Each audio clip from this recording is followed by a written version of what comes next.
So today's discussion topic is going to be Route 53. Once again, it is part of the networking group of service offered by Amazon, and we will go ahead and see why we need Route 53 or any DNS service, and what are the different features Amazon offers in Route 53. And finally, we'll go ahead and set it up for our servers. What we'll do is create a simple website in our EC2 server, and then we will create a domain name, or in other words use an existing domain name which might be inside Route 53 or GoDaddy or somewhere else, and then point that domain name to our EC2 server. So I can browse my website using www.mysite.com instead of typing in 192.168 some IP addresses. So that way your customers can always remember which website you need to go. So that is where the IP address or DNS service comes in. If you are configuring any resource or any web server or app server, it usually will have an IP address as a unique identifier. But if you ask your customers to remember that IP address to communicate with your website, it is not going to be easy for them.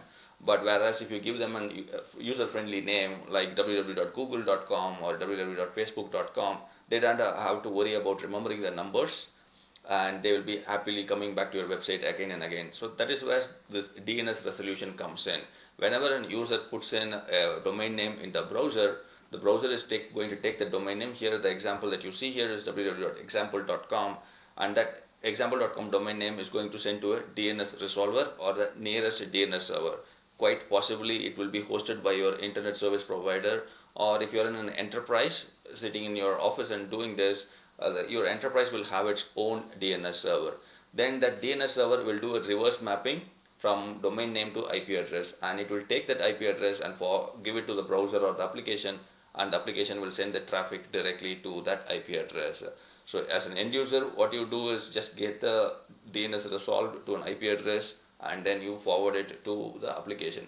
Whereas when you come to the cloud, the same kind of service is provided by Route 53, and 53 being the port number used by DNS service, it makes a quite interesting service name in my opinion. Route 53 being one of the longest highways in the United States, it's in multiple ways, it looks like a very nice name for the service.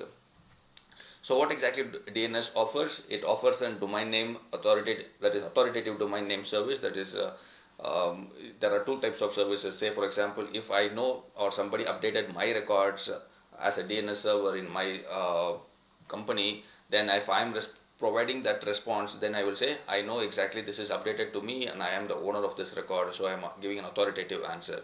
But if I don't know where this IP address and domain name are hosted, and I'm going to contact another domain name server and getting that response and passing on to the browser, then I will say it is an unauthoritative, that is non-authoritative answer. So you can go ahead and check in your command prompt in your Windows or in your terminal in Linux also. Go ahead and do NS lookup for Windows, Google or Microsoft. You might get an authoritative answer or a non-authoritative answer. In fact, we can go ahead and try it right now as well. Here you can see here on the response comes back with a non-authoritative answer here. So what it means is the nearest DNS server, that is my DNS server is my Google server, but that is not the authoritative service that is provided to me. It's going to ask somebody else, the ISP, and going to get that response and says that this I don't know, this is passed on by somebody else, so it is non-authoritative. But Route 53 is going to be an authoritative name service for you, because everything inside AWS, this is kind of an entry point for that. Apart from that, it provides a health checking service.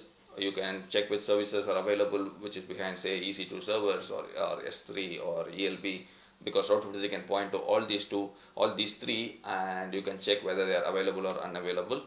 And when you're talking about availability, Route 53 is itself highly available and scalable. Whether your website is having 1 request, 1,000 requests, or 1 million requests, it scales up automatically. And this is one of the services which has nearly 100% availability, and an SLA commitment is also provided for that. So when we are talking about more key features, we touched upon the 100% SLA part, and then the health checks. And you can configure failovers also, just like in ELB. Say a health check is failing and the EC2 server is not available for some time, then Route 53 can automatically send the request to an S3 static website, so that you can keep your customer engaged instead of having them seeing a 404 page because your web server is unavailable. So you can do health checks and you can do failovers also. And if the server comes back online, and you can fail over again back to the server. So you don't have to do anything here. Just configure the health check and failover, and automatically it will go and route the request whenever the service becomes healthy. And then another other feature that is provided by Route53 is, of course, routing policies. You have three different routing policies. One is simple routing policy, then latency based routing, and then geography based routing, and weighted round robin. We will see that in detail. There are 3 to 4 different routing policies available, and each of them is a different kind of a use case, or you can combine them to create something called a weighted round robin. And the other key feature that I like about Amazon is you can point it to the aliases of different resources. Say, I already gave an example of pointing Route53 to an S3 bucket. If you remember, S3 bucket is another domain name, not an IP address actually speaking. And ELB is another domain name, not exactly an IP address, because you never communicate with an ELB IP address per se. You use the ELB domain name. So you can have Route53 pointing to AWS other services using alias records. This is something internal to Route53. There are other aliases as a DNS service itself provides, but that is different, and the alias that Amazon provides are different. Private DNS, if you remember VPC discussions, we spoke about private DNS having your own website inside your VPC for testing purposes. Yes, you can absolutely do that without impacting live traffic. Say if you have mywebsite.com and then you want to see what happens if you configure different DNS servers or lesser DNS servers, what is the performance impact? You cannot do that in a live traffic. If you put it outside, your live traffic will also use the same domain name. So you need to have a means of testing them in a private domain. So this service helps it for that. Finally, you can register your domain names also with Route53. You can go ahead and buy your domain names. So when you're talking about a DNS itself, there are multiple types of records that are supported by Route53, and this is not just Route53 records. This is the if you're configuring DNS in Windows or Linux, you will be configuring records of the same types that are mentioned here. When you say a record, it is called as the apex record, that is which will point your domain name to an IP address almost always. You cannot point it to another domain name. So that is called as a CNAME. If you want to have one domain name pointing to another domain name, you need to create an CNAME record that is mentioned here. In other words, it's a canonical name. And this is for IP4, that is a record. If you are having 4 A records, that is for IPv6. If you are having your network set up for IPv6 protocol stack, then go ahead and create an triple A record. So if you are setting up a mail servers, then you will create an MX record. So each of different types of services have different types of records. And if you are going to create a DNS server itself, then you will create something called as a name server record, NS record. And the other items that you see in the bottom of the screen are different types of records for setting up your domain key identification, email verification, and the statement of authority and all those things. So these are not the most commonly used ones, but for different specific use cases. You will most probably create, in my opinion, CNAME, A, MX, and name server records. These are the most common ones in enterprises. So how do I configure health checks? There are multiple ways of configuring your health checks. You can configure it for your S3 buckets or your RDS or your EC2 instances or your ELB. And you can also configure health checks for your on-premise servers also. If you remember, DNS server is nothing but a domain name to an IP address. So in this case, you take the on-premise IP address and configure a health check and see whether the ping is returning or the protocol, say http/index.html is available or not. If that home page is not available, mark that endpoint as failed or unhealthy. So both as well on-premise resources as well as AWS resources, you can configure health checks. And just like any other health checks, you can adjust your sensitivity, like how soon your AWS Route53 should react to changes. If my server is offline for even 1 minute, do you want to term it as unhealthy, or do you want to wait for a couple of minutes and see whether the server comes back online and everything is fine? So the interval and the frequency is customizable. You can go and update it anytime. And this is a thematic way of understanding how a health check works. A simple scenario of web server is shown here, and the database server is there. And you can see here Route53 has a primary active connection to the web app server.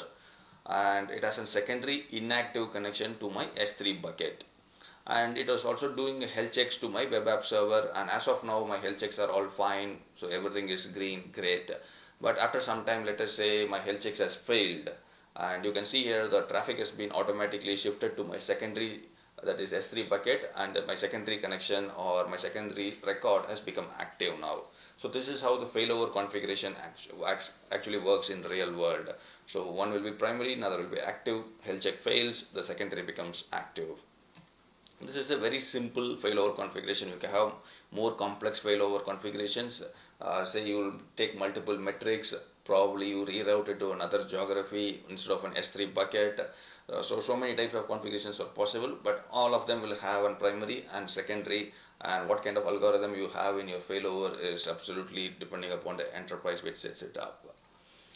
So complex health checks. So it can be in a combination of multiple things. Instead of just checking for a port number or a protocol number, you can have other metrics your CloudWatch provides. You can combine those metrics like we spoke about in auto scaling.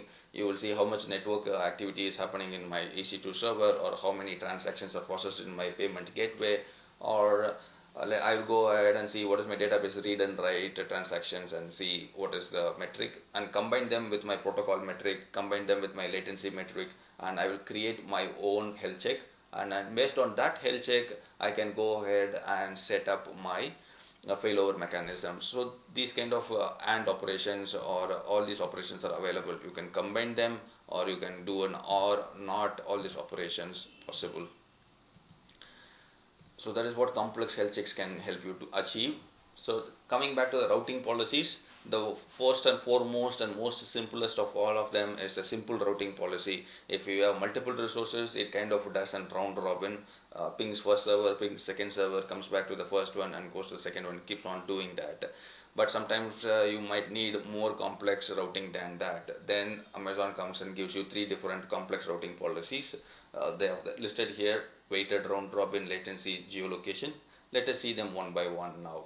When you are talking about a latency based routing, let us say you are having resources in US as well as in Europe region, and a user comes from, let us say, Japan, and from the previous records Amazon will have a clear idea of what is the latency if this user goes to US server or an European server, and at that point in time which is giving the user the least latency, and it will reroute the traffic to that location. So that is how latency based routing works. Always the lowest latency will be picked up, and user request will be sent to that point. And of course, if you remember, latency is not just about Route 53. There will be the browser, that is the end user is using, from that point to that internet service provider, from internet service provider to AWS, and AWS to internal AWS resources. So it is a combination of all these things, and the latency metric is calculated, and then the user request is forwarded. That is on the latency part of it. When we go ahead and choose the other routing policy, that is called the geolocation.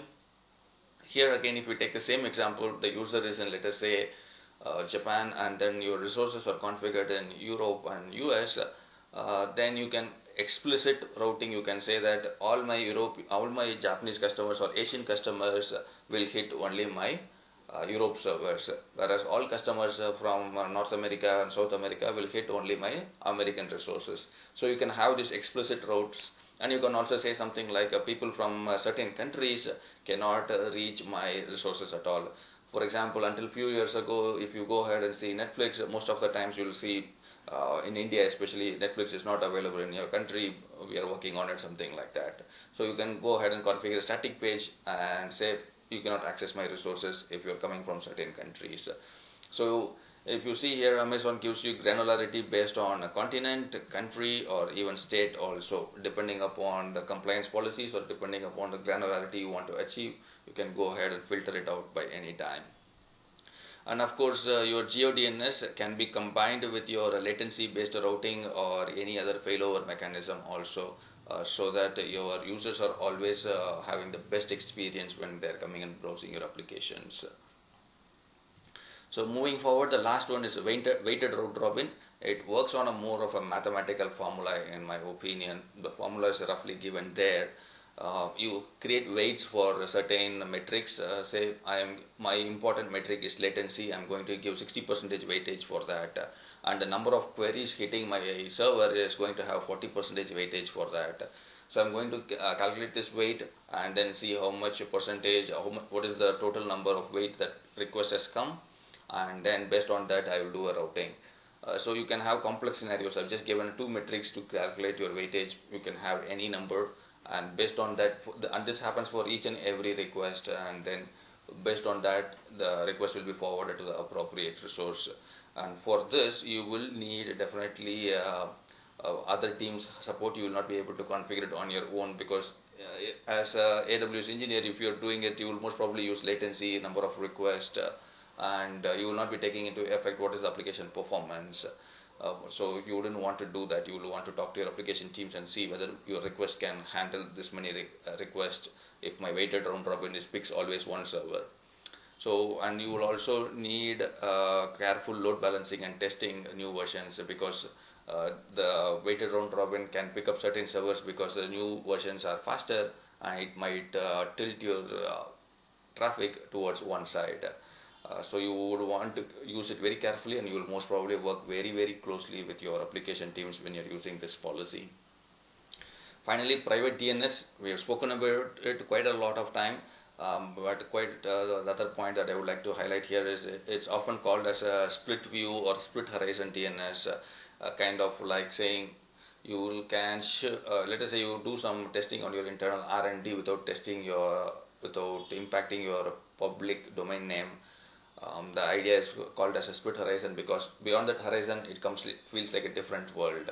That is the line that is splitting the reality and the imaginary private cloud that you have. But anyway, the idea is to test it mostly, and the idea is to not impact the production traffic that is exposed to the public traffic, and also have the same kind of feeling that might be happening outside also. And another thing is, for experimental purposes and development purposes, it makes a fantastic use case to configure private DNS. So as a first demo, we will be setting that one up today. Alias records. As I said, your alias records can point to a load balancer that has a domain name, your S3 bucket that will also have something kind of a routable URL, and also your CloudFront will also have another routable URL. So your alias records can point to all of these three different types of resources which have a routable URL to you. And of course, it is possible to configure your RDS, which will also give an endpoint just like ELB, and you can do that. And if you remember, EFS is also gives you another endpoint, and you can configure it, but not directly through Route53, but there are means to do that as well. Alias records saves a lot of time because if your underlying resource IP address changes, say for example the ELB is doing a failover or a different IP address, and if you have configured your own load balancer, that will be sitting on a subnet, and that will have an IP address per se, and if that instance is supposed to fail, then you have to come and manually change in Route53 for the new IP address. But if you are using an ELB as the load balancer, that is the domain name, even if it is failing, Amazon is automatically going to attach a new ELB to it, and then the same domain name will be retained in your account, and even though the underlying IP address, hardware, everything changes. So in other words, your customers doesn't notice the change at all, and any caching that might have happened in Route53 will be retained because the resources are refreshed, but the metadata of domain name for the ELB is the same. So that way, alias records improves your high availability, in my opinion. So that is for the alias records. DNS registration, I am little bit impartial here. I would say registering domain names in Route53 or Amazon is a pretty costly affair. You can in fact go ahead and register it in some other third party where it might be cheaper, and move it to Amazon for hosting and managing. For some reason, there is a premium charged by Amazon for registering a domain name there. But of course, that premium also comes with some benefits, like if you register with your email address and phone number, those details are not given out to the public as well. Whereas if you go to GoDaddy or somewhere else, you need to pay extra money to make sure that your private details are not disclosed to everybody who are inquiring about that domain name. So some benefits, some disadvantages. but personally I would not go for it as of today. Finally, this is the demo we are going to do now. We are going to first set up a private hosted zone. We will set up two EC2 servers, and we will assign some unique domain names, and we will try to connect to each other using those domain names. We will do an SSH. Let us not do ping because we need to open multiple ports like ICMP for pinging, but let us do an SSH itself to connect, or even an SCP to copy some files from one server to another server. That is using the private hosted zone. When it comes to the public hosted zone, we will just create a web server, and then we'll go to GoDaddy, pick up a domain name that we have already, and then point GoDaddy to the web server that we have in EC2 and browse it using the domain name. So let us go ahead and do one by one. So we have two servers here booting up. One is a public security group, that means it is having internet access. Another server is a private security server, that means that it doesn't have an internet access as of now. You can see here there is no public IP or a public DNS host name. It just has a private IP address. And for this demo purpose, I have enabled security groups so that it will accept port 22 traffic from my public security group as well.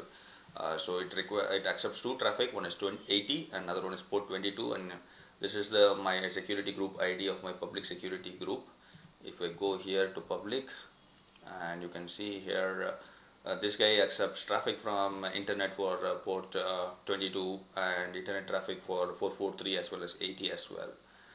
So we have got two servers. We are going to set up a private domain name between these two in our Route 53 service. So let me duplicate this window and go to Route 53. Let this come up. Just go services, search for Route 53, go there.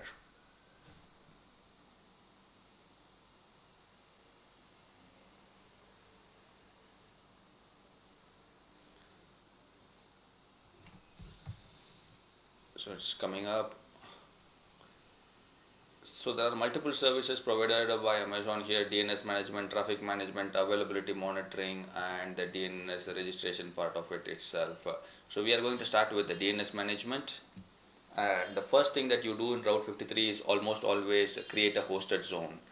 This is the first thing, so go ahead and create a hosted zone, and you can see here it says that there's nothing there. So again, just click on that, and we're going to give a domain name here. I'm just going to call this as my site, and then I'm just going to give a descriptive name so I know this: private DNS, and I'm going to choose here private hosted zone for my VPC. That is the difference part. If I go ahead and choose this, I will create conflict with anybody having a domain name called as my site. So let us go ahead and choose the private hosted zone and choose my VPC, and I'm going to choose the QVPC, which is in Mumbai region. That is the one that I'm using for my two servers. So ensure this is done, and you see here there's a friendly warning that you need to enable DNS hostnames and enable DNS support in my VPC settings, and I have done that. So I can go ahead and click on create. So my first thing, that is creating a hosted zone, is done. Next thing is creating the record sets. So these record sets are the ones that are going to point to my servers now. So let us go ahead and create a first record set, and then I'm going to put in my did I not put a .com there? I should have put a mysite.com. My error there. Let us go ahead and delete this one. I should have created a mysite.com. Anyway, it will still work, but let me just go ahead and create it again. There is not much charges for deleting it immediately. For testing purpose, you can create a domain name and delete it immediately. So I'm just going to write my private hosted zone.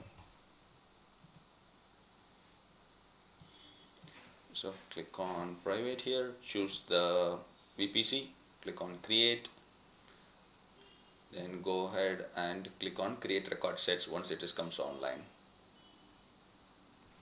So as of now, you can see here the default name servers and the statement of authority records are created by default by Amazon, and you can have some alphanumeric numbers. This is unique. This will not work anywhere outside your VPC, outside your account. So if you configure it also anywhere outside, it will fail. So let us go ahead and create our record sets. So the first thing is I'm going to create an A record, and I need to put in my domain name here. So for the first server, I'm going to call it public server as we have named it. Let me go ahead and see what is the name we have given, serv. So let us do the same convention here as well. I'm going to pick up my IP address here, and notice here I'm going to pick up my private IP address. Just copy that and put in here. It gives a friendly hint also what you should update here. So we updated the name and then we updated the value. Leave the TTL as it is. You don't have to change anything. Here is the routing policies. If you want to go ahead and choose any of the different routing policies that we discussed, you can go ahead and change them anytime here. So let us leave it as simple when you're trying to learn it. Click on create. So my first record set has been created for public server and it points to this IP address. I'm going to create a second one for my private server also. Priv serve, correct? Okay, let us copy the IP address of this server as well. Copy it, and I'm just going to go ahead and say priv server and then put my IP address, click on create. So my two servers have record names created. Let me go ahead and connect to those servers, especially the public one, using the public IP address we have, and then do a ping and NS lookup. I'm just going to connect to it now. Here I have logged into my server, that is my public server. I am going to do an NS lookup for my private IP address here, and you can see here it is not propagated still now. Okay, 1 second. Let me go ahead and check whether I have done the routing correctly.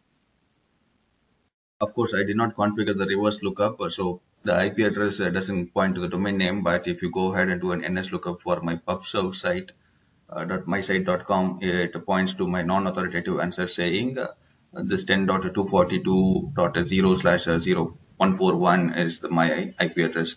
If I do the same thing for my private server, .mysite.com, and you can see here it is in my different IP address, and it is pointing out this one. What I'm going to do is I'm just going to connect to this guy now. I can do SSH or HTTP, both should work.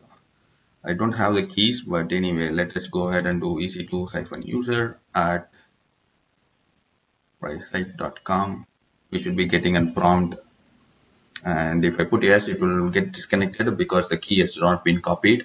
But the idea is you can communicate between these two servers using the domain name that we just configured. Without that domain name, you will have to use IP addresses only. And if you have a domain name, what happens is if the underlying resource has to be recycled or refreshed, you might lose that IP address. But in this case, if you lose IP address also, you go to Route 53, just say my private server is not anymore in in cloud, it is an on-premise, or is this having a different IP address. You just go and change the record, and your applications will still be able to connect to it. So that is how you configure a private hosted zone in AWS. So the first thing to configure and public domain name with Route 53 is you will need a domain name. Either you can buy it in Amazon or you can buy it in GoDaddy or Freenom or anywhere.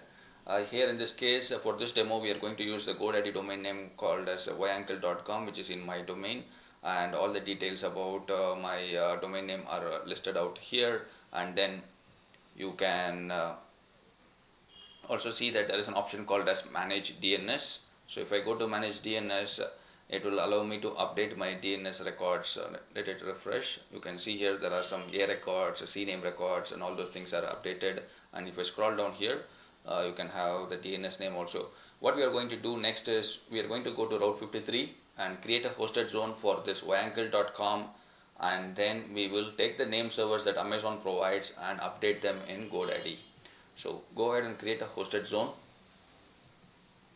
and I'm going to update here yuncle.com, and then I'm going to say my public hosted zone. This is the comment that you can write whatever you want here and leave it as public hosted zone. Click on create, and it is going to set up the name server records and statement of authority records. You can see here that is NS records and statement of authority. I'm going to copy this, or you can go ahead and copy this in the notepad file here. It's more easier to do it here. And what we are going to do is we have to update this in my GoDaddy now. Let us go to GoDaddy and click on change, and I'm going to update custom name server records. So let's go ahead and paste the first one. I'm just going to remove the other things.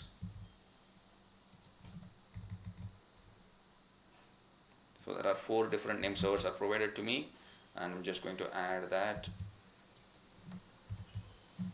And you don't have to put the dot, so I'm just removing the dots as well. Add one more for the last one, and let us update it. And usually remember, name servers propagation usually takes a few minutes to 1 hour, especially if it is a big website and there's a big change. But ours is a small site and there is not much of a request coming and hitting it from different parts of the world. You can see here there is a friendly hint saying that some updates will require confirmation from the owner of this domain name, but our update is the name server that doesn't require confirmation, so it will start propagating. In other words, if I go ahead and hit yuntitled.com, all the requests will start getting forwarded to AWS. Now, as of now, it should not work because we don't have any domain name, or any resource pointed at the end. It should be, page cannot be displayed. So I'm just going to put it here, so anybody who's interested to type in there.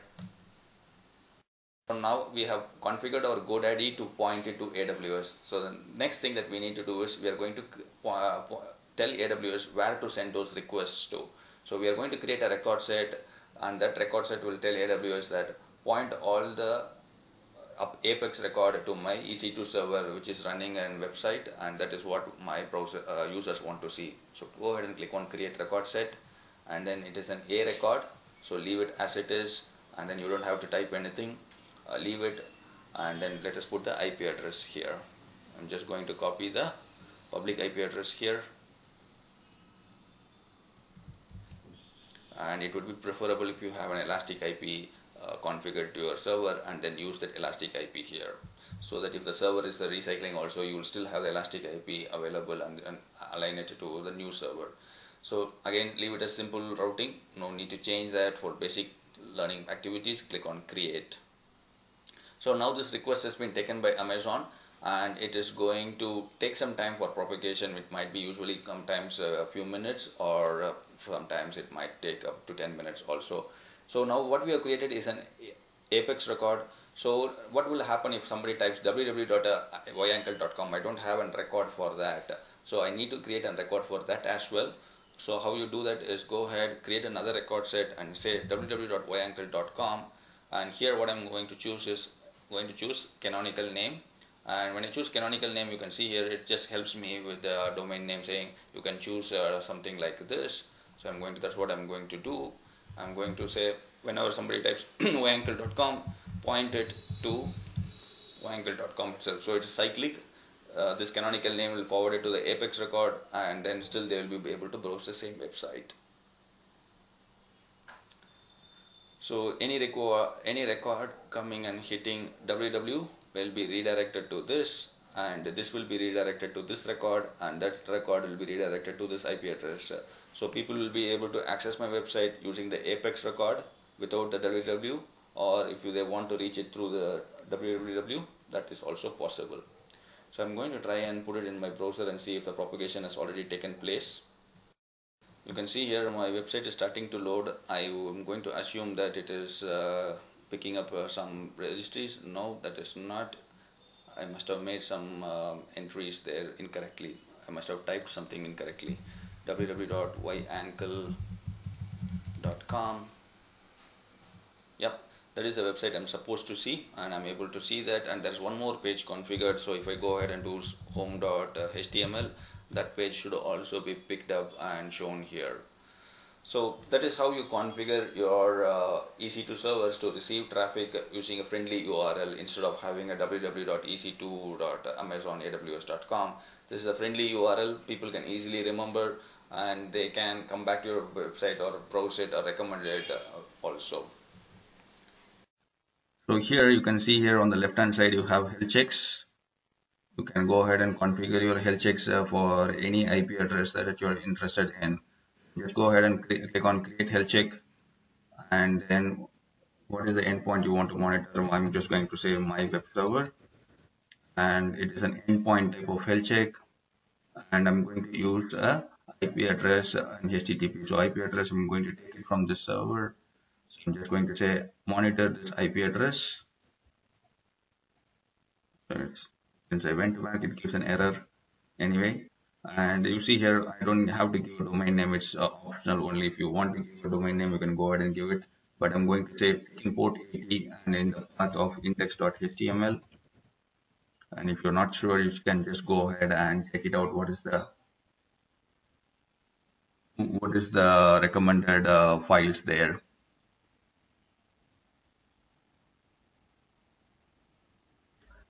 So let us go ahead and do the advanced configuration also. Here is the interval as well as the frequency of your health checks. How often you want to check your server for successful attempts and when you want to mark it as failures. So the standard is 30-second interval, and a failure is if last three attempts, that is in 90 seconds, continuously all three of them have failed, then the server will be marked as a failure. So I'm just going to leave it all other things as a default. So let us go ahead and have a latency graph as well. And I don't think so it will appear immediately, but let us go ahead and put it that also. Click next. And do I want to get a notification whenever an alarm has happened? If I click on that, it is going to choose an email address, an SNS topic, and that SNS topic will send an email address. We will see that later when we are setting up monitorings in detail. Go ahead and click on create health check. Health check has been successfully created and it is going to hit this URL. If I go ahead and put it in my browser also, it should work in theory. So this is what my Route 53 is going to do every 30 seconds, and it is going to give me a health check status also whether it is happening. And these are all the different servers that are pinging my website. You can see here so far all of them have come up with HTTP status OK. That means my server is working fine. There is no problems with it. And the latency graphs have started appearing. And as of now, the latency seems to be something like 187 milliseconds. So what I'm going to do now is let us go ahead and turn our server off. I'm just going to put it into a stop state.